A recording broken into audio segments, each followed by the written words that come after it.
마가복음 5장 35절에서 43절까지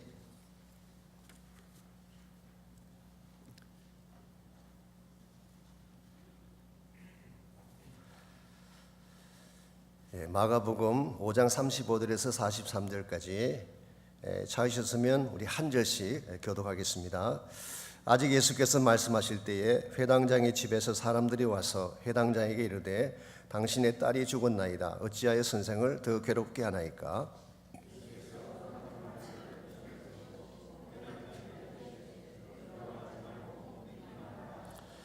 베드로와 야고보의 형제 요한 외에 아무도 따라옴을 허락하지 아니하시고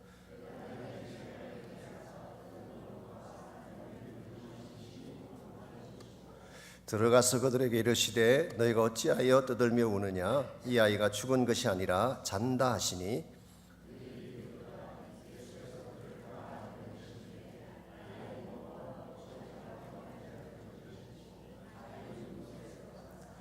그 아이의 손을 잡고 이르시되 달리다고 하시니 번역하면 곧 내가 네게 말하노니 소녀야 일어나라 하심이라.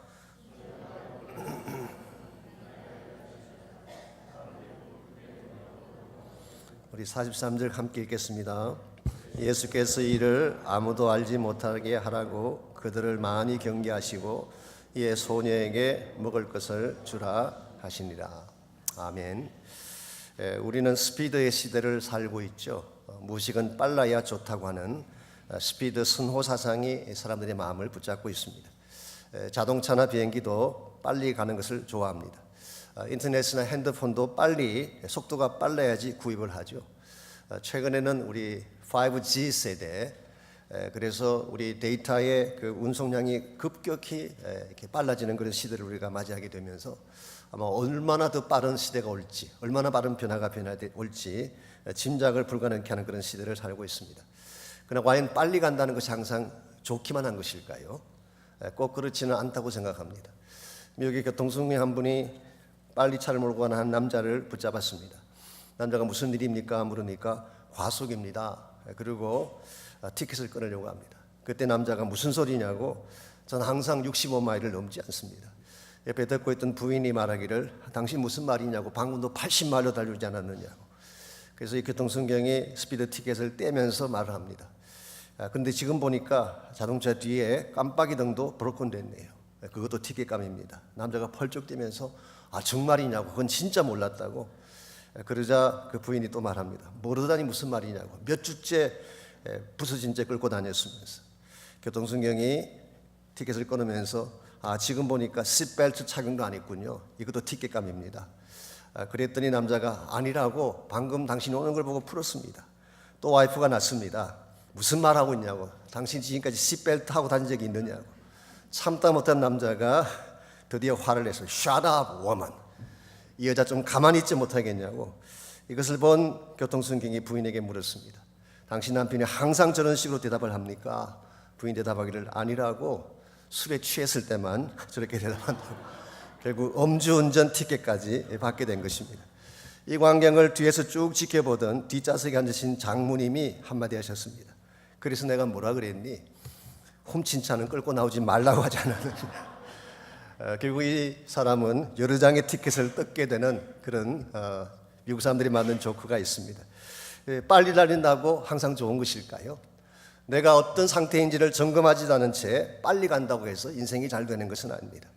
우리 가운데 많은 사람들이 열심히 달리고 빨리 달리면 성공하리라고 생각하고 앞만 보고 달려가지만 사실은 천천히 가더라도 바른 길을 택해야 되고 천천히 가더라도 진짜 소중한 것이 무엇인지를 알고 가야 하는 것입니다. 빠른 것이 좋은 것이 아니라 천천히 가더라도 참된 것을 향해 달릴 수 있는 지혜가 우리 모두에게 필요합니다. 그래서 미국의 경영 컨설턴트 중에 한 사람인 마이클 토마스라는 분이 이런 이야기를 소개한 적이 있습니다.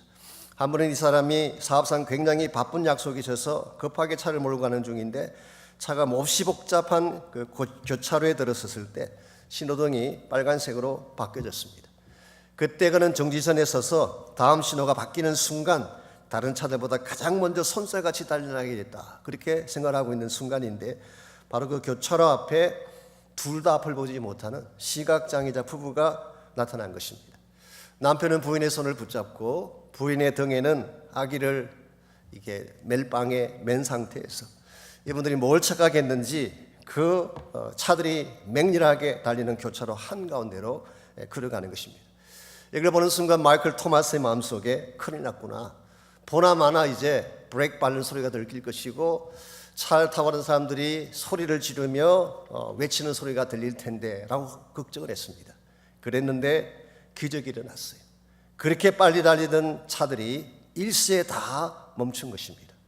누구 한 사람 소리 지르지 않고 브레이크 밟는 소리도 들리지 않고 마치 모든 시간이 이 맹인 가족을 위해서 멈추었은 것처럼 고요하게 스탑했습니다. 그때 차 안에 타고 있던 운전자 중 누구가 낮은 목소리로 말합니다. 오른쪽으로. 인도로 안도하기 위한 말이죠. 다른 운전자들도 합창하듯이 오른쪽으로. 그래서 이 맹인 가족이 이 목소리를 따라 인도로 올라서게 되었고 인도로 올라서는 순간 모든 운전자들이 박수를 치는 그런 장면이 일어났습니다. 그 바쁜 트래픽 시간에 앞을 보지 못하는 한 시각 장애자 가족을 위해 가던 길을 멈추었던 그 장면을 마이클 토마스는 자기가 지금까지 보았던 그림 중에 가장 아름다운 노안나라고 그렇게 그분은 기술을 했습니다. 수많은 사람들이 바삐가지만 그 바쁜 가운데도 불구하고 한 연약한 사람을 돕기 위해서 멈출 수 있는 마음, 이게 사실 성경이 말하고 있는 크리스찬 삶의 바른 지혜라고 생각합니다. 오늘 이 시대는 경쟁하듯이 빨리 가기를 원하고 출세도 빨리 하기를 원하고 돈도 빨리 벌기를 원하고 모든 것을 빨리 해야만 된다는 이 시대에 여러분과 저는 하나님 안에서 멈춘다는 것이 얼마나 소중한 것인지를, 멈추어 서서 진짜를 바라본다는 것이 얼마나 귀한 신앙의 한 부분인지를 깨닫는 시간이 됐으면 좋겠습니다. 여러분 가운데도 아마 이 교회 오실 때 오늘 또 바쁘게 오신 분이 계실 것입니다. 또 아침이 밝기가 무섭게 열심으로 뛰어나가서 일하실 분도 계실 거예요. 우리 너무 바삐 달리다 보니까 진짜를 놓치는 경우가 많이 있습니다.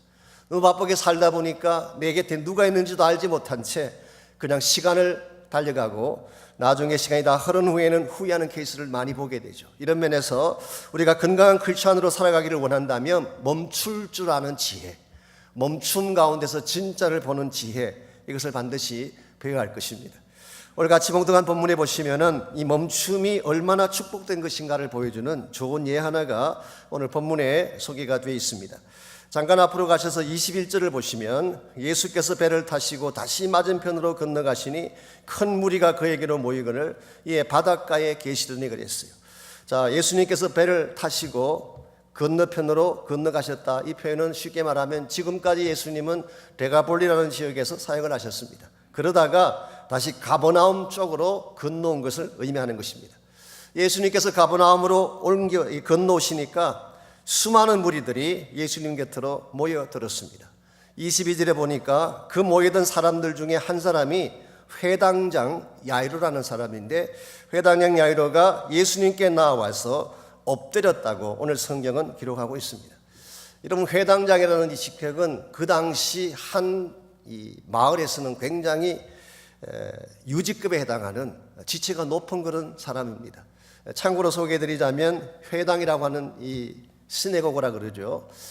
이 회당에는 세 가지 직책이 있습니다. 첫 번째가 하잔이라는 직책이 있는데요. 이것은 행정을 담당하는 재반 총무 같은 역할을 하는 사람이 하잔입니다. 두 번째 직책이 랍비라는 사람이 있습니다. 랍비는 회당에서 가르치는 사람, 티칭하는 사람이죠. 그리고 세 번째가 룰러라고 부르는, 우리 성경에서 회당장이라고 번역한 것이 사실은 룰러를 번역한 것입니다. 이 회당장은 회당 전체를 총괄하는 그런 사람, 이런 측면에서 영적 권위가 높고 수많은 사람들에게 존경받는 그런 어르신인데, 이런 자가 왜 예수님 발 앞에 무릎을 꿇고 엎드렸을까요? 이유는 딱 한 가지입니다. 그에게 12살 난 딸아이가 있는데 중병에 걸려서 죽어가고 있었기 때문에. 예나 지금이나 자식에 대한 마음은 동일합니다. 자식이 아프다고 하면 무슨 일도 못할 부모가 어디 있겠어요. 자식이 죽어간다고 하는데 점잖게 있을 사람이 어디 있겠어요. 그래서 이 회당장은 자기 체면 불구하고 데스프리한 심정으로 예수님께 무릎을 꿇고 자기 딸을 고쳐줄 것을 요청한 것이죠. 이 요청을 들은 예수님이 급하게 그 집을 향해 발걸음을 옮기십니다. 아마 주님 마음에도 이 사안이 긴급하다는 것을 아시고 제자들과 함께 발걸음을 옮겨 가시는데, 그때 25절에서 34절까지를 보면 전혀 예기치 않았던 상황 하나가 벌어졌습니다. 그 수많은 무리들 가운데에 한 여자가 예수님의 옷에 손을 댄 것입니다. 이 여자분은 12년 동안 혈루병을 앓아온 여자로서 가장 수치스럽고 불결한 질병으로 고통을 당했던 사람이었어요. 아마 이분은 그동안에 의사도 찾아가 보고 좋다는 약도 다 먹어보았지만 고쳐지지 않던 상태에서 예수님이 그곳을 지나가신다는 소식을 듣고 그분을 만나기만 하면 그분의 옷에 손만 대어도 나을 것이라는 믿음으로 주님의 옷에 손을 댄 것입니다. 그때 예수님께서 자기 몸에서 능력이 나간 것을 감지하시고 32절에 보면은 어떻게 하셨습니까? 예수께서 이 일 행한 여자를 보려고 둘러보시니 그랬습니다. 우리말 번역은 이 여자를 보려고 둘러보았다 그렇게 번역을 했지만 원어적 의미는 이런 뜻입니다. Jesus stopped and turned around to find her. 이 여자를 찾기 위해서 가시던 길을 스탑하시고 돌이켜서 이 여자를 찾고자 했다 그런 뜻입니다. 예수님이 급하게 야이로의 집을 향해 가다가 멈추신 것입니다.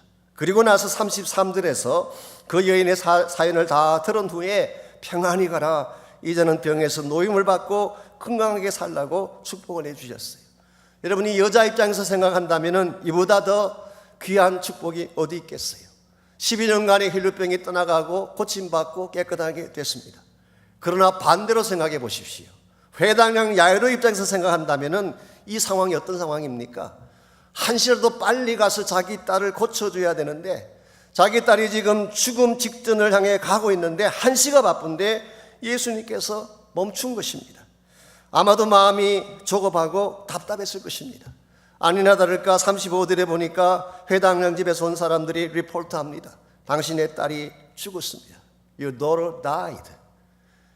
이 말을 들을 때 아마 회당장 야이로의 마음속에는 그 여자에 대한 미움이 있었을 것입니다. maybe 예수님에 대한 원망의 마음이 찾아왔을 가능성도 있습니다. 이 바쁜 시각에 빨리 가셨으면 우리 딸이 죽지 않고 살 수 있었을 텐데 이 한 여자 때문에 멈춘 사실에 대해서 maybe 그 사람의 마음속에는 원망도 있고 비르너스도 찾아왔을 가능성이 많습니다. 여러분과 저의 인생에는 이런 케이스가 없을까요? 정말 전심을 다해 빨리 길을 가고 싶은데 추진해야 될 계획은 있는데 하나님께서 무슨 연유인지 모르지만 우리 가던 길을 멈추게 하실 때가 있어요. 우리 사역하는 저희들도 마찬가지입니다. 열심히 사역하는데 어떤 일들 때문에 갑자기 사역을 멈춰야 되는 때가 있어요. 건강이와 같은 역할을 할 때도 있고 경제적인 여건이나 아니면은 가정의 위기나 여러 가지 많은 이유가 있을 것입니다. 어떤 연유든 간에 정말 해야 될 일이 있고 가야 될 길은 있는데 가지 못하고 멈추게 되었을 경우, 때에 따라서는 스스로 번아웃 되어져서 멈추는 경우도 있습니다. 저도 지난번에 말씀드린 것처럼 목회하는 과정에서 정말 목회를 그만두고 모든 걸 다 내려놓고 싶었던 때가 있었어요. 제가 원했던 건 아니지만, 제가 기대했던 것은 아니지만 하나님이 somehow 우리의 사역과 우리의 모든 계획들을 스탑시킬 때가 있는 것입니다. 이와 같은 상황이 여러분에게 찾아왔을 때에 여러분이 하나님을 원망한다든가 불평한다면 여러분의 인생은 절대로 축복을 향해 나갈 수가 없습니다. 하나님이 나를 멈추게 하실 때에 그 멈춤 너머에 준비하신 하나님의 계획, 나는 지금까지 보지 못했지만 하나님만이 계획하셨던 멈춤 뒤에 준비해 놓으신 축복을 바로 알고 멈춤을 통해서 하나님을 더 깊이 만나야지 여러분의 인생에 더 부유하게 되고 아름답게 되는 것입니다.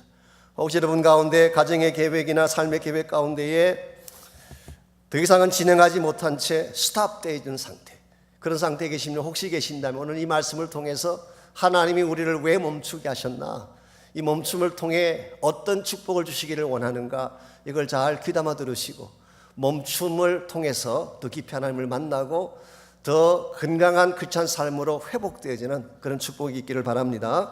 자, 하나님께서 우리 인생에 가는 길을 멈추게 하실 때가 있는데 멈춤을 통해 주실 축복이 과연 무엇일까요? 왜 하나님은 우리의 가는 길을 스탑시킬까요? 첫 번째 이유는 인생에 더 소중한 것을 보여주기 위함. 너무 빨리 달리느라고 보지 못한 우리를 멈추게 하셔서 진짜 가치가 무엇인지를 보여주기를 원할 때, 하나님 우리를 멈추게 하실 때가 있습니다. 오늘 본문에 보시면은 예수님께서 멈추신 이유가 있는데요.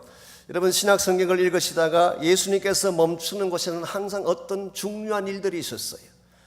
갈릴리 가는 혼인잔치에 참석하셨습니다. 예수님께서 그 혼인잔치에 스테이하셨어요. 그때에 어떤 문제가 생겼나요? 포도주가 떨어지는 위기가 찾아왔어요. 예수님이 스탑한 곳에는 항상 어떤 문제가 있어요. 나인성 과부의 집 앞에 예수님 멈추셨습니다. 왜 멈추셨을까요? 그 아들이 죽었기 때문에. 예수님께서 그 바삐 일하시던 예수님이 수가성에 들어가셔서 한 우물가에 스탑하셨어요. 왜 멈추셨을까요? 일평생 동안 고통당하며 목말라던 한 여인이 있다는 사실을 알고 그 여인에게 생수를 주기 위해서 예수님께서 스탑하신 것입니다. 그래서 르베가리엔 목사님이 오래전에 그런 말한 적이 있습니다. 많은 그리스도인들이 예수님의 발자취를 따라간다고 하는데 steps of Jesus, 예수님의 스텝, 발자취에 주목을 하는데 사실은 예수님의 멈춤에 주목해야 된다. Stops of Jesus. 예수님이 어디에 멈추셨는가? 예수님께서 멈춘 그 자리에 우리가 주목해야지 진짜 가치를 발견할 수가 있고 진짜 주님께서 원하시는 것을 찾을 수 있다. 그런 말씀하신 적이 있어요. 자, 오늘 본문의 경우는 예수님께서 왜 스탑하셨나요?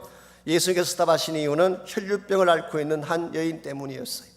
솔직하게 말씀을 드리자면 이 여인은 그렇게 중요한 분이 아니었습니다. maybe 마을에서 늘 천시받고 멸시받고 따돌림 받았을 가능성이 많아요.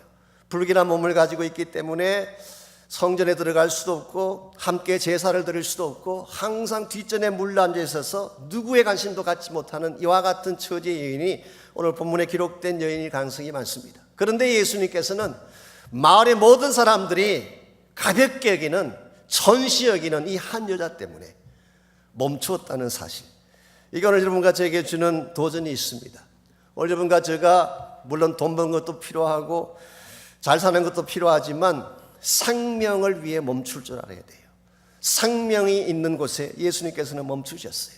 여기서는 예수님이 가지고 있는 예수님의 독특한 가치관을 발견할 수가 있습니다. 예수님의 관심사는 한 생명이에요. 생명은 다 소중한 것입니다. 우리는 지위를 가지고 사람을 평가하기도 하고 소유를 가지고 잘난 사람 못난 사람 평가하기도 하지만 예수님은 모든 생명을 귀히 여기십니다. 소중히 여기십니다. 예수님께서는 여러분 한 분 한 분도 소중히 여기시고 이 땅을 살아가는 모든 생명을 소중히 여기시기 때문에 여러분과 제가 예수님께서 가지고 계시는 이 생명 중심의 가치관을 배워야지 우리의 인생이 바른 방향으로 나갈 수가 있는 것입니다. 성경에 보게 되면 가장 화려한 삶을 구사했던 솔로몬에 대한 이야기가 나오죠. 아마 솔로몬이 신구약 전체를 다 통틀어서 가장 화려한 삶을 살았다는 데는 동의하지 않을 사람이 없을 것입니다.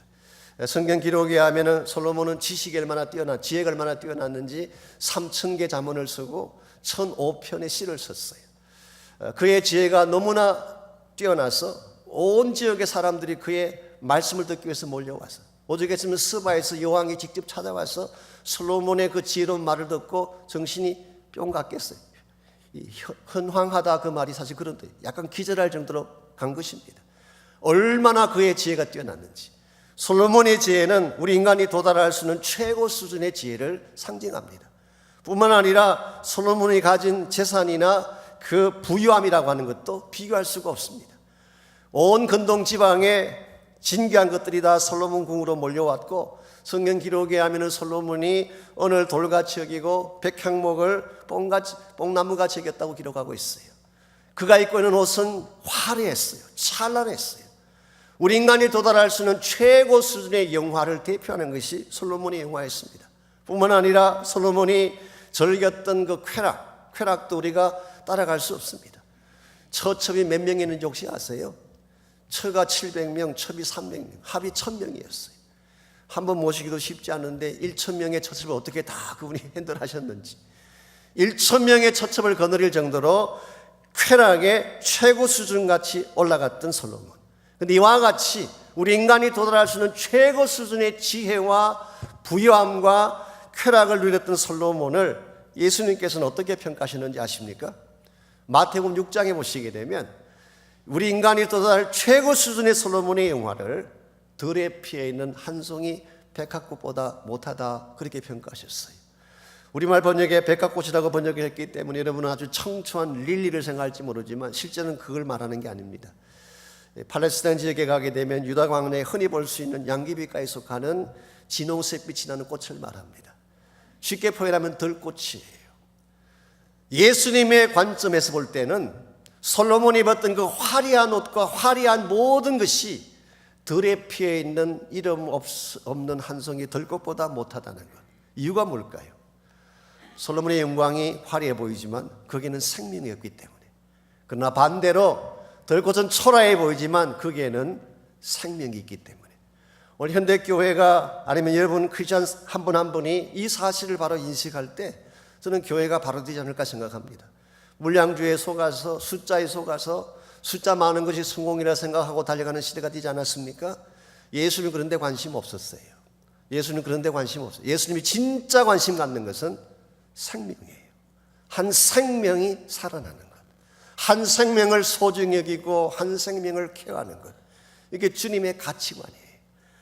제가 오래전에 저희 교단에 우리 캘리포니아 스테이트 컨벤션이 있는데요. 거기에 executive board 멤버로 한 4년을 제가 봉사한 적이 있습니다. 그때 그 보드 미팅을 제가 마지막 보드 미팅을 샌디에고에서 모였는데 그 미팅 자리에 한 청년이 와서 간증을 했어요. 이분의 간증이 나중에 저희 교단 그 잡지에 실제로 실리기도 했습니다. 실리기도 한 그런 간증인데요. 이분이 어떤 분이냐고 하면 취직이 안 됐어요. 여러 곳에 이렇게 취직하려고 노력을 했는데 취직이 안 됐습니다. 그러다가 정말 천신만고 끝에 그 맥도날드라는 회사에 취직이 됐어요. 맥도날드는 아시죠? 식당 맥도날드. 근데 이 사람이 청년이 맡게 된 잡은 빵을 만들고 빵을 판다는 일이 아니라 그 맥도날드에 로날드라고 하는 광대 옷이 있습니다. 로날드 맥도날드 그 옷을 입고 칠드런스 하스피탈을 다니면서 어린아이들을 그 위로해주는 그 공연하는 이 일이 이 청년에게 주어진 잡이었습니다. 페이가 괜찮았어요. 페이가 괜찮고 뭐 여러 가지 많은 베네핏도 많은 그런 좋은 직장이었어요. 그런데 한 가지 아주 엄격한 룰이 하나 있습니다. 어떤 경우가 되더라도 병원에 갔다가 병상에 누워있는 환자와 접촉을 하면 안 된다고 하는 스트릭트한 룰이 있었어요. 만일 접촉을 하게 되면 그 즉시 파이어 당하는 것입니다. 이런 상태에서 한 번은 한 병실을 방문을 했는데요. 한 소년이 얼굴이 창백하고 깡상 마른 소년. 얼마나 약을 많이 먹었는지 정말 입술이 파랗게 터질 정도로 그렇게 고통스러워하는 소년이 침상에 누워 있었습니다. 그 아이의 이름이 빌리라고 하는 이름이었어요. 로날드가 평소와 똑같이 이제 퍼포먼스를 끝내고 병실을 나가려고 할 때 그 소년이 불렀어요. 로날드, would you come over here and hold me please? 나 있는 곳으로 와서 나를 한 번만 안아주지 않겠습니까? It's a very simple request. 아주 단순한 간단한 그런 요청이었어요. 그 말을 듣는 순간 이 청년의 마음속에 갈등이 찾아왔습니다. 그의 가슴은 지금 당장 가서 안아주고 싶어요. 근데 그의 머리가 노라고 합니다. 네가 만일 지금 가서 그 아이를 안아주는 순간 천신만고 끝에 얻은 잡이 날아가게 돼. 그래서 다시 병실을 나가려고 하는데 그 빌리가 너무나 간곡한 그런 눈빛으로 Please 한 번만 와서 나를 안아주지 않겠느냐. 이 말을 들은 로날드가 더는 참지를 못하고 달려가서 그 소년을 꼭 껴안아줬어요. 그때 그 아이 얼굴이 그렇게 밝아지면서 행복한 표정을 지는 그 모습을 보고 나왔습니다. 이런 일이 있고 나서 3개월 뒤에 빌리라고 하는 아이는 세상을 떠났습니다. 물론 로날드 청년의 잡도 이 한 번의 안아줌으로 날아가 버리고 말았어요. 그런데도 불구하고 그 청년이 그날 밤 저희들 모임에 와서 뭐라고 간증했는지 아십니까? 내가 지금까지 일생을 살아오면서 죽어가는 한 영혼을 가슴에 안고 함께 울었던 그 순간만큼 내가 산다는 것이 아름답고 보람된 적이 없었노라고 간증을 했습니다.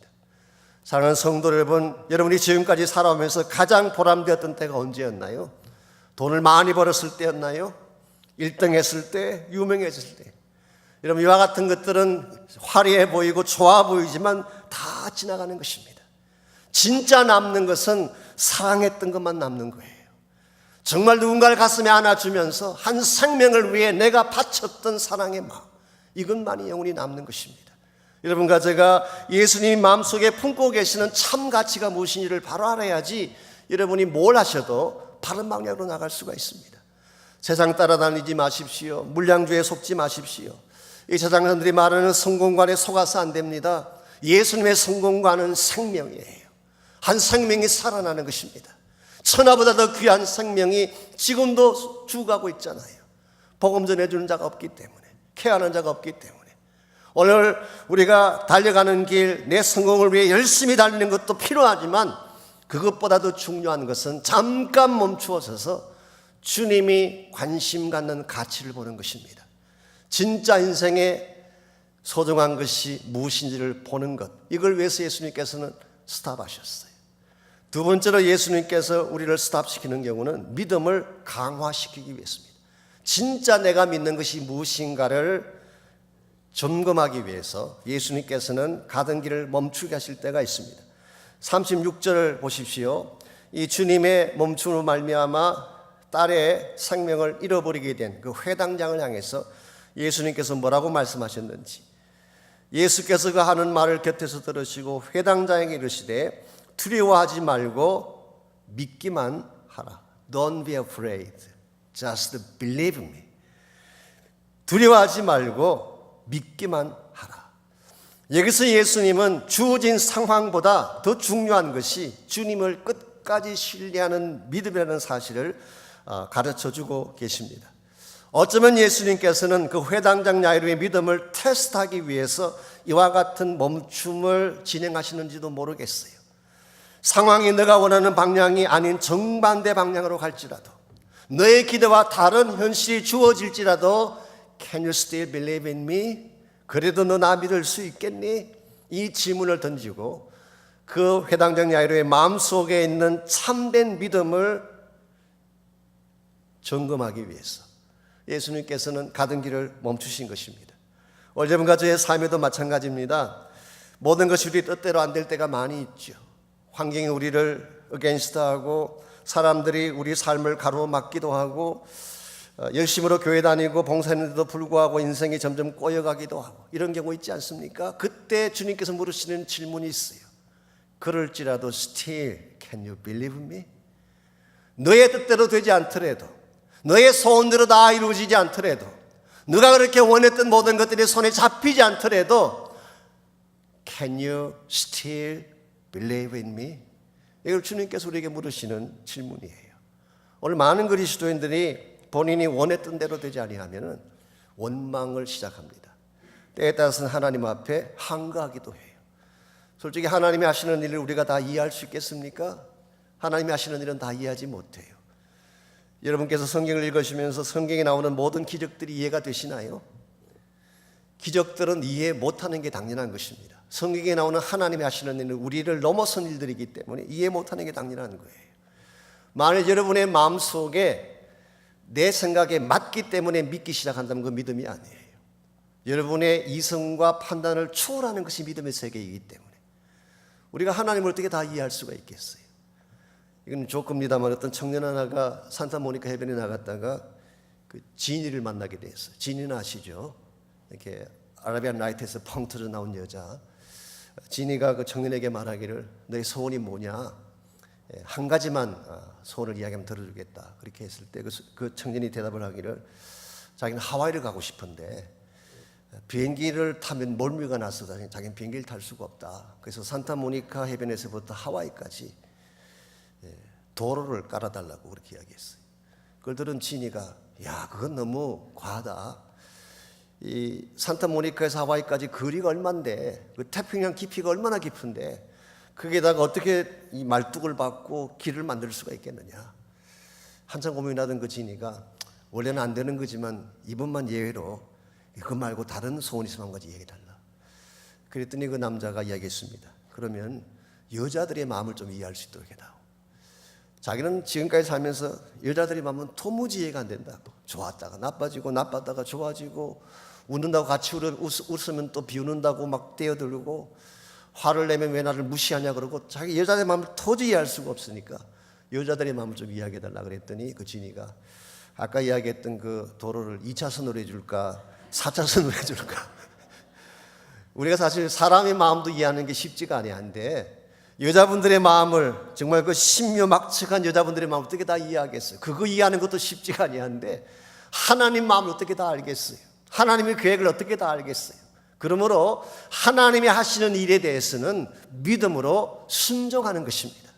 믿음으로 순종하면 그때 비로소 아하 하고 깨닫게 되는 것이 신앙세계예요. 순종해 볼 때까지, 믿음으로 주 앞에 나갈 때까지는 절대로 이해할 수 없는 것, 그게 믿음의 본질입니다. 그래서 여러분과 제가 하나님이 무엇을 말씀하실 때에, 하나님이 내 인생 가운데 무엇인가를 놓아둘 때에 여러분이 이해하려고 말고 순종으로 억셉트하시고 믿으시기를 바랍니다. 다 납득이 가지 않지만, 내가 다 이해할 수 없지만 믿음으로 받아들이게 되면 그때 하나님이 하시는 일을 보게 되는 것입니다. 이게 성경이 말하고 있는 믿음의 원리예요. 솔직히 인생을 살면서 우리 뜻대로 되는 일이 있나요? 우리 뜻대로 되는 일은 거의 없습니다. 여러분이 계획한다고 계획한 대로 다 됐어요? 안 됩니다. 안 됩니다. 저도 지금 목회를 오랫동안 하고 있는데도 불구하고 제가 항상 느끼는 게 그겁니다. 내 뜻대로 안 되는 것, 내가 아무리 계획해도 안 돼요. 안 되려면 안 됩니다. 이제 저희 교회가 정말 하나님 은혜 가운데 건축을 잘 마치긴 했지만요, 그 과정을 생각해 보면 아찔할 때가 한두 번이 아니에요. 이 건축이라고 하는 것이 생각하지 않는 변수들이 너무 많습니다. 나름대로 철저하게 준비하고 컨설팅하고 계획 세우고 다 플랜 짜고 이렇게 하죠. 그렇게 다 해도 생각지 않던 변수가 반드시 생기는 게 건축이에요. 그래서 이 건축이라고 하는 것은 누구도 장담할 수가 없는 것입니다. 그래서 제가 처음 건축을 시작할 때 저희 교회에 몇 가지 부탁을 했습니다. 첫째는 돈으로 건축하려고 생각하지 말자. 돈 가지고 건축 못한다. 돈 많다고 건축하는 거 아니다. 우리가 돈을 의지하기 시작하면 문제가 생긴다. 그래서 돈을 절대로 금행하지 말고 돈 가지고 하려고 하지 말아라. 두 번째로 기도로 하자. 기도로 하자. 사실 저희 교회의 그 구성원을 보게 되면 아시는 대로 이 코리아타운 안에 사시는 분들이 다 열악하신 분들입니다. 아파트 사시고 힘겹게 일하시고 정말 신분이 없는 분도 많이 계시고 참 어려운 분들이 많이 계세요. 그래서 비록 교회 오시는 분들의 숫자는 많지만 정말 그들 가운데 대다수는 돈 있는 분들 아니에요. 특별히 저희 교회는 그렇습니다. 그래서 정말 이와 같이 힘겹게 사시는 분들에게 건축한다고 뭐 헌금해라 돈 내라, 그게 얼마나 부담스럽겠어요. 그래서 제가 처음부터 우리 돈으로 하지 않는다. 우리 믿음으로 건축하는 것이고 기도하면 하나님께서 해주실 것이다. 그래서 사실은 금요일 저녁마다 저희들이 건축 위한 기도회가 있었어요. 한 5년 6년 동안 한 번도 안 빠지고 있었어요. 기도하고 그 외에도 새벽 기도회, 뭐 특별 기도회 때마다 우리 건축 위한 제목들을 구체적으로 정해놓고 기도했는데, 지난 후에 생각해 보니까 진짜 우리 기도했던 것보다 더 주셨어요. 하나님은 우리가 구하는 것에 더하여 주신다 그러셨잖아요. 기도한 것보다 더 아름답게. 사실 믿음이라고 하는 것은 하나님이 하시는 일을 신뢰하고 그분이 하자는 대로 따라가는 것이 믿음이에요. 내가 먼저 플랜을 세워놓고 하나님을 도입시키는 것이 아니라 나의 모든 걸 다 내려놓고 하나님이 하시는 일을 따라가는 것입니다. 오늘 본문에서 예수께서 하신 말씀이 뭡니까? 두려워하지 말아라. 너 딸이 죽었냐 살았냐 그거 컨선하지 마. That's not your job. 그건 너의 job이 아니야. That's my job. 너의 딸을 살리든 치료하든 일어나게 하는 것은 내 job이야. 너가 해야 될 건 뭐냐? Don't be afraid. Just believe. 믿기만 하라는 것입니다. 오늘 하나님은 여러분 가정의 삶 가운데 고난을 남겨두기도 하시고 또 우리가 생각하지 않았던 압스테클들이죠. 장애물들을 남겨두실 때가 있는데 그때마다 우리를 점검하십니다. 네가 가진 믿음이 진짜 뭐냐는 것입니다. 하나님을 정말 신뢰하느냐, 너를 신뢰하느냐, 정말 하나님을 트러스트하느냐, 물질이나 돈을 신뢰하느냐, 이거 테스트하기 위해서 하나님 우리 마음속에 이와 같은 불순물들을 다 제거하고 퓨얼리 하나님만 믿게 하기 위해서 때때로 우리 인생 가는 길을 멈추기도 하시고 우리 삶의 장애물을 놓아서 우리를 가지 못하게 하기도 하는 것입니다. 요즘 저희 교회에서 로마서를 계속 강의하고 있는데요. 이제 다음 주일이면 로마서 끝납니다. 한 1년 2개월 정도 로마서를 강의해 왔는데 로마서는 너무 귀한 책이다 보니까 너무 할 말씀들이 많고 그렇습니다. 그런데 제가 이 마지막 부분을 오면서 사도 바울이 로마서를 기록할 때 아시는 대로 예루살렘 올라가기 직전에 기록한 것이 로마서잖아요. 3차에 걸친 선교행을 다 마치고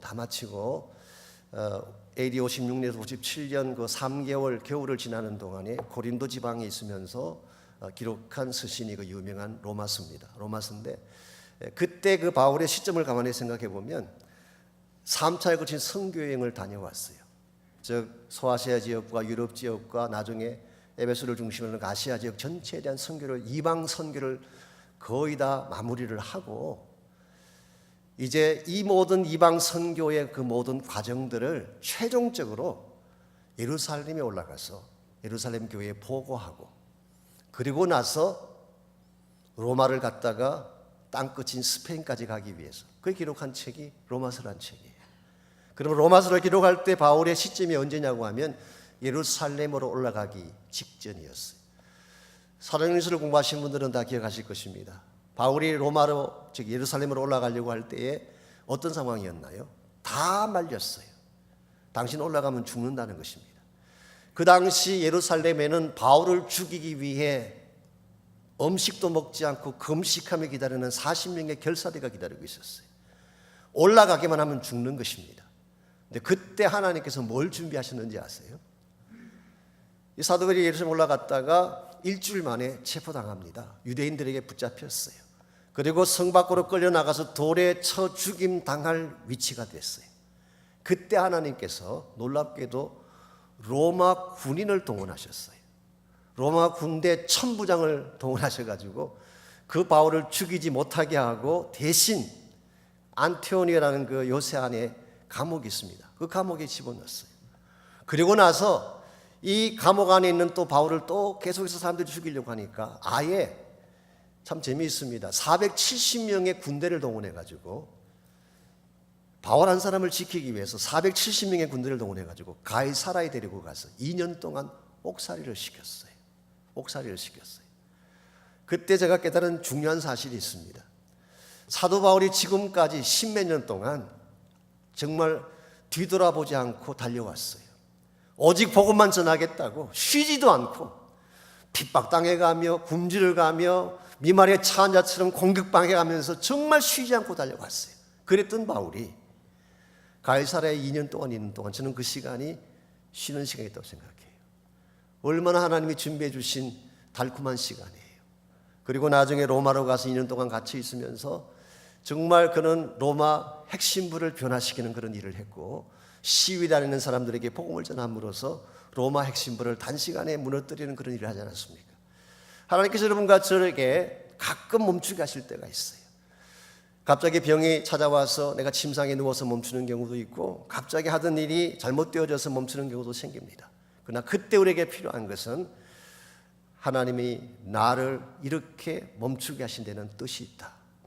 하나님이 무엇인가 더 귀한 것을 하기 위한 뜻이 있다는 것을 믿고 트러스트하게 되면 실제로 그런 역사가 일어납니다. 그래서 하나님께서 우리를 멈추게 하시는 첫 번째 이유는 진짜 소중한 것이 무엇인지를 알게 하기 위해서. 두 번째는 우리의 믿음을 강화시키고 테스트하기 위해서.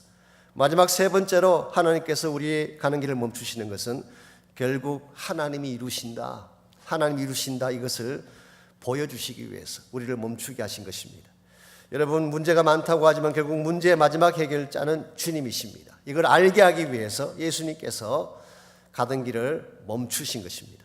오늘 38절을 보시면은 이 딸이 죽었을 때 사람들의 반응이 나와 있습니다. 사람들이 먼저 떠들었다고 했어요. 우리 세 번역에는 떠들었다고 했지만 옛날 성경에는 헌화했다 그렇게.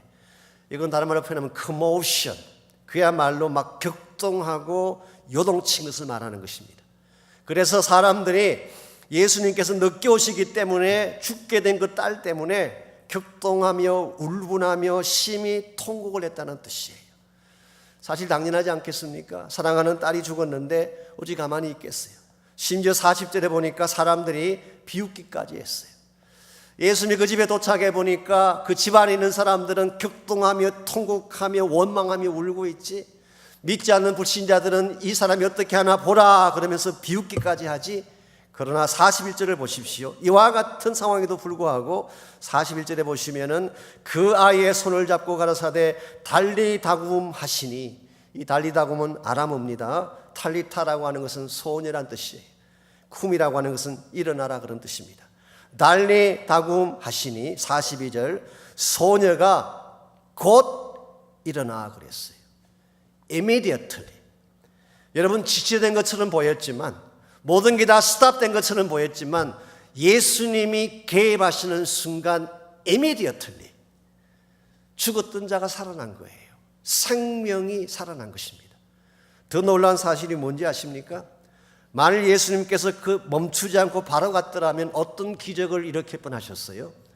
병든 자를 고치는 기적을 일으킬 뻔했는데 지체하시다 가셨기 때문에 죽은 자를 살리는 기적을 행하게 되셨어요. 어느 기적이 더 임팩이 클까요? 당연히 죽은 자를 살리는 기적일 것입니다. 여러분과 저의 삶 가운데도 하나님이 우리 삶을 스탑시킬 때는 항상 더 큰 기적을 준비하셨기 때문에, 여러분 인생 가운데에 가던 길이 멈춰지게 되고 계획대로 이루어지지 아니할 때에 당황할 것이 아니라 하나님이 나에게 진짜 위대한 기적을 보여주시기 위해서 잠깐 나를 멈추게 하시는구나, 이 사실을 인정하고 끝까지 주님을 신뢰하면 실제로 하나님은 그런 기적을 행하세요. 그리고 우리에게 말씀하십니다. 봤지? 내가 하는 거야. 내가 살리는 거야. 너가 뛴다고 될 문제가 아니라 너가 헌화하며 대어들고 원망하며 발걸음을 뛴다고 되는 문제가 아니라 내가 하는 거야. 내가 하는 거야. 이것 보여주시기 위해서. 오늘 여러분 교회 사역이든 개인의 일이든 마찬가지입니다. 하나님이 하시는 줄 믿습니다. 우리 인간은 순종할 뿐이지, 믿음으로 순종할 뿐이지 하나님이 하시는 것입니다. 어떤 불가능의 상태라도 주님이 개입하시면 그 순간 기적이 일어납니다. 초상집이 잔치집으로 변하는 것입니다. 환자가 질병을 툴툴 떠고 38년 된 안진뱅이가 일어나서 뛰며 걸으며 찬양하게 되는 것입니다. 평생 앞을 보지 못했던 소경의 눈이 밝아져서 여호와 이름을 찬양하고 하나님 앞에 영광 돌리는 일들이 일어나는 것입니다. 이게 신앙 세계예요. 오늘 하나님은 지금도, 예나 지금이나 똑같이 지금도 하나님께서는 이와 같은 기적을 행하시는 하나님이시기 때문에 여러분에게 필요한 것은 무슨 일이 일어날지라도, 어떤 상황이 주어질지라도 끝까지 그 주님을 믿는 것입니다. 신뢰하고 나가는 것입니다. 그러면 우리가 상상하지 못할 우리의 모든 계획을 넘어선, 우리의 어떤 기대를 넘어선 하나님이 아니면 하실 수 없는 하나님 사이의 일들을 지금도 행해 주실 수가 있습니다. 제가 한 10여 년 전인가요, 카자흐스탄을 방문을 하고 거기에 그 신학생들이 많이 계셔서 제가 한 일주일 동안 그 강의하는 그런 일을 하기 위해서 간 적이 있습니다. 중앙아시아 지역에 그 복음이 들어간 땅이 참 많지만 이 카자흐스탄만큼 그 선교가 성공적으로 잘 된 지역이 많지 않습니다. 한동안은 그 우즈베키스탄이 굉장히 그 선교를 많이 했지만 거의 다 떠났고 지금 대부분의 공산권 국가들이 어려운 상태에 있는데 카자흐에는 지금 저희 침례 교회가 150개 정도가 세워져 있고, 물론 지하 신학교긴 하지만 신학교가 하나 있고 지금도 액티브하게 그 교회들이 성장하는 그런 가운데 있습니다. 이 모든 그 중앙아시아 선교의 그 이 발판을 만들었던 사람 중에 한 명이 그 주 바나바라고 하는 선교사님이십니다. 아마 아시는 분 아실지 모르겠어요. 그때 제가 이 바나바 선교사님과 같이 카자흐에서 저녁 식사를 같이 하면서 이 카자흐 선교 초창기에 어떤 일이 일어났는가에 대한 간증을 들을 기회가 있었습니다. 요즘은 사람들이 많이 가고 또 교회도 있기 때문에 좀 달라졌지만 초창기에는 진짜 척박한 땅이었어요. 모슬람 지역이지 않습니까? 그래서 이분이 원래 외국어 대학을 나오시고 외대에서 러시아를 전공하시고 또 언어학을 공부하셔가지고 사실은 학위도 받으신 분이고 본인만 원하셨다면 모교에 남아서 교수도 할 수 있는 그런 분이신데 주님 부르심 받고 그 척박한 모슬람 지역으로 선교사로 간 것입니다. 처음에 그 땅에 도착을 해서 이제 교회를 시작을 해야 되는데 어떤 건물 안에 작은 공간 한 개를 빌리고 그 안에 크리스찬들이 모여서 예배를 드릴 장소로 결정을 했습니다. 그런데 그 장소를 결정할 때까지만 해도 그 건물 안에 누가 있는지를 모르고 결정을 했어요. 그런데 막상 교회당을 세우기로 결정을 다 했는데 알고 봤더니 그 안에 그 모슬람 사람들이 모이는 사원이 같이 있었어요. 그러니 그 사람들이 가만히 있겠습니까? 한 번은 그 모슬람 지도자들이 찾아와서 당장 나가라는 것입니다. 안 나가면 그냥 두지 않겠다. 아시는 대로 모슬람 사람들이 그냥 두지 않겠다면 진짜 그냥 안 두는 거예요. 죽임 당할 수도 있고 뭐 어려운 힘든 일을 당할 수도 있는 것입니다. 그랬는데 그때 주바나바의 마음속에 정말 하나님께서 주신 특별한 마음이죠. 무슨 생각이 그렇게 담대는지 모르지만 답을 이렇게 했어요. 내 마음대로 할 수가 없다. 나에게는 위에서 지시하시는 분이 계시는데 그분이 나가라고 할 때까지 나갈 수가 없다. 모슬람 지도자들이 그게 누구냐 그랬더니 아직은 말해줄 수 없다. 그러면서 버텼어요. 그러던 중에 이제 그 한국 대사님이 카자흐스탄 대통령을 만나서 같이 대담을 하는 그런 프로그램이 있었습니다. 그런데 주바나 선교사가 러시아 말을 잘하니까 통역관이 필요해서 통역하기 위해서 거기 같이 간 것입니다. 그래서 한 1시간 정도 대사님과 대통령 사이에 통역을 잘하고 그러고 나서 이제 통역이 끝난 후에 또한 1시간 정도를 카자흐 대통령과 이런저런 재미있는 이야기를 하다가 집으로 왔어요. 근데 본인은 몰랐는데 나중에 알고 보니까 그게 전부 다 생중계가 된 것입니다. 그러니까 대사하고 대통령의 오피셜한 대화만 생중계가 된 게 아니라 끝난 후에 대통령과 나누었던 이런저런 이야기까지 다 생중계가 됐어요. 자기 집에 왔더니 그 모슬람 지도자들이 와서 말합니다. 너가 말하는 윗분이 그분을 말하는 거냐고, 대통령이 말하는 거냐고. 앞으로 다시는 너희들 건드리지 않을 테니까 한 가지만 부탁하자. 앞으로 너희들 교회가 성장하게 되면 너희들 가운데서도 죽는 자가 생길 텐데 우리 모슬람 사람들은 크리스찬과 같은 장소에 묻히는 것을 가장 불명예로 생각한다. 그래서 너희들만 따로 묻을 수 있도록 1.5헥타르의 땅을 주겠다고 제안을 했어요. 여러분, 선교 역사상 모슬람 지역에는, 선교 지역에는 현지인들이 기독교 교회에 그렇게 많은 땅을 준 역사가 없대요. 누가 하신 일인가요? 하나님이 하신 거예요. 우리 생각에는 위기처럼 보여지지만, 우리 생각에는 막연하고 아무것도 할 수 없는 것처럼 보이지만 하나님이 일하고 계세요. 하나님이 일하고 계시다가 하나님이 때가 되었을 때 개입하시면 기적이 일어나는 것입니다. 저는 이 교회도 그런 기적이 일어난다고 믿습니다. 하나님께서 이 교회를 향하신 비전을 갖고 계시잖아요. 이미 오래전에 이 교회에 부어주셨던 놀라운 꿈들, 정말 킹덤 비전, 하나님의 나라를 세우고 선교사들을 파송하고 이 지역의 2세들을 키우고 정말 오렌지 카운티와 LA 지역 전체에 예수의 복음을 아름답게 외칠 수 있는 비전을 주셨잖아요. 하나님께서는 이 비전을 이루십니다. 여러분이 순종하기만 한다면, 아무것도 보이지 않는 것처럼 보이지만, 답답해 보일지 모르지만 여러분이 믿음으로 순종하기만 한다면 하나님은 반드시 이런 기적을 주시고 이 기적을 통해서 이 교회를 놀라운 재단으로 만들어 주실 줄 믿습니다. 그러므로 여러분에게 필요한 것은 믿음입니다. 기도입니다. 여러분, 기도하시기 바랍니다. 기도하시면 교회 사역에도 새로운 기적이 일어날 수가 있고 개인의 삶 가운데도 새로운 일들이 일어날 수가 있어요. 오늘 저희들이 답답해하고 힘들어하는 이유는 내 힘으로 무엇을 하려고 하기 때문이지, 여러분이 천지 만물을 창조하시고 지금도 내 인생을 다스리시는 하나님을 신뢰한다면, 하나님께 모든 것을 맡기기만 한다면 그때부터 하나님 사이의 기적은 일어날 수가 있고 그 기적을 통해서 복음의 영광이 회복되는 것입니다. 그렇지 않은 삶은 결코 시시한 삶이 아닙니다. 세상 바라보며 눈치 보며 사는 삶이 아니에요. 복음 가지고 담대하게 사는 삶이에요. 세상에 알지 못하는 복음의 능력을 실제로 경험하고 행사하면서 하나님 나라를 전개해 나가는 것이 저는 크리스찬 삶이라고 생각합니다. 저는 이 교회가 그런 교회가 되기를 바라고, 그러한 꿈을 여러분 포기하지 마시고, 혹시라도 멈춤의 상황이 올지라도 멈춤 뒤에 하나님이 준비해 놓으신 그 값지고도 위대한 일이 있다는 사실을 기억하고 끝까지 달려가셔서 꼭 하나님 영광을 나타내시고 큰 비전을 성취하고 이루시는 교회 되시기를 주의 이름으로 축원합니다. 제가 한번 기도하겠습니다. 하나님, 우리가 인생을 산다고 말하지만 우리 힘으로 할 수 있는 것이 아무것도 없음을 고백합니다. 하나님은 우리와 함께 해주시고 도와주시고 개입해 주셔서 하나님만이 하실 수 있는 기적들을 오늘 우리 삶 가운데 나타내 보여주시옵고, 이 교회가 하나님이 주신 꿈을 가지고 새로운 산지를 향하여 나가려고 계획하고 있습니다.